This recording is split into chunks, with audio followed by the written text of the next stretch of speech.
stuck into my sticky hoisin chicken and greens. It tastes super indulgent and rich, but it's actually a really healthy recipe. It is packed full of protein, and for that M&S magic, I'm going to serve with some prawn crackers, and that all comes in at under £12 to feed your family of 4 at home. I've got some chicken thighs sizzling away. I've just cut them into strips. This is British chicken, and I'm using thighs because it's super succulent, juicy and moist.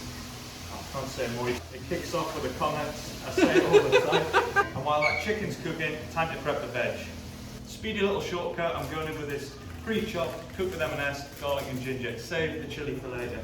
Already smells incredible. As soon as that ginger and garlic hits the pan, it's so fragrant. I've got some whole grain rice cooking away. That is part of the Eat Well range. It is naturally high in fibre. It's got a really nutty taste and a lovely texture. And in we go with our dark soy sauce. We're going to season that chicken up. That smells incredible already. Now to take things up a notch, we've got our hoisin sauce. You all know this, you've had your duck pancakes. Smells delicious. This is another great way to use it at home. Tell you what, I'm giving it a try. Here we go. Chris has gone rogue. Oh, that's spot on, that. Chris, should we plate up first? Chris, we need to finish the recipe. This is not just any healthy family feast. This is my sticky hoisin chicken with some M&S prawn crackers.